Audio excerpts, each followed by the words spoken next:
Hello, it's Nick B.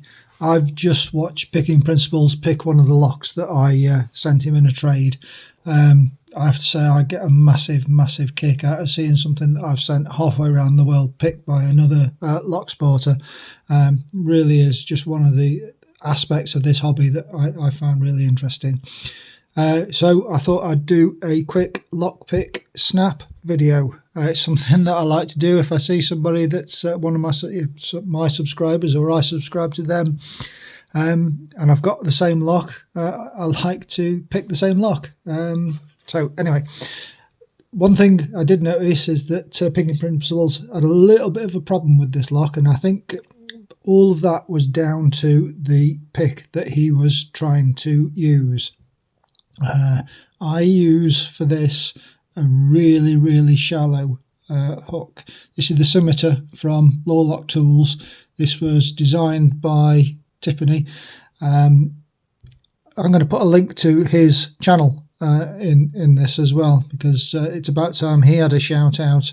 Absolutely fantastic pick designer, and a real good picker to boot as well. He's not done any videos for a little while, so maybe if we give him a shout, he'll start doing some again. Anyway, so let's see how we get on with picking it.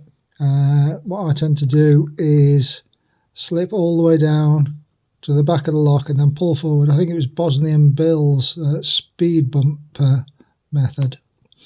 And as I'm pulling back with this shallow pick,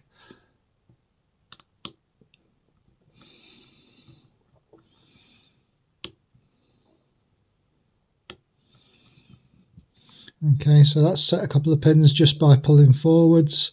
Let's see what else needs working on. Let's start it back at the back of the lock again. Okay, yeah, into a full set, and the same thing again.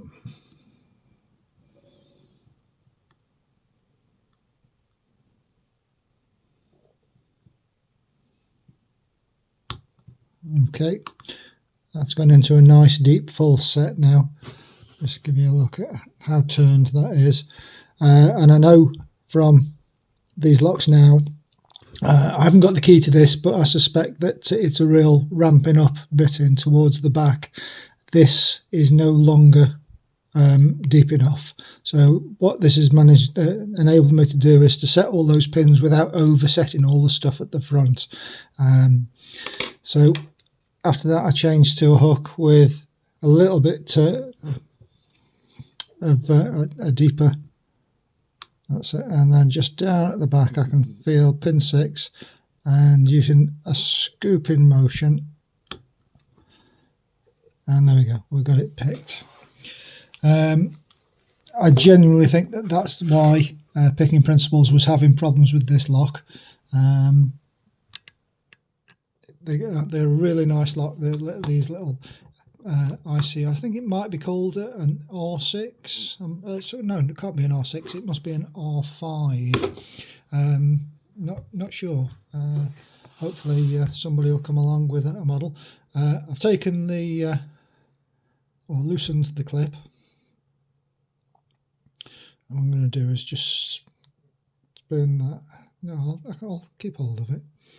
I should be able to just pull that clip off now. Only wanted this to be a short pick and gut.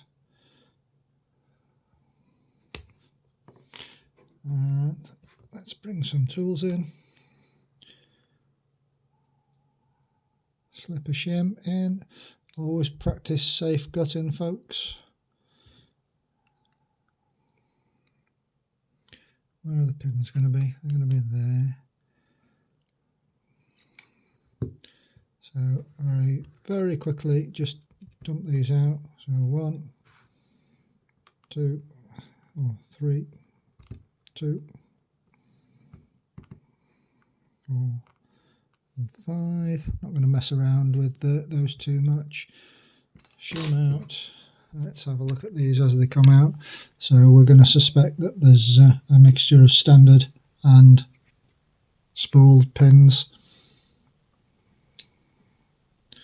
Okay, so we've got a spool, spool, standard, spool, and another spool, and very quickly just tip those springs out. Okay.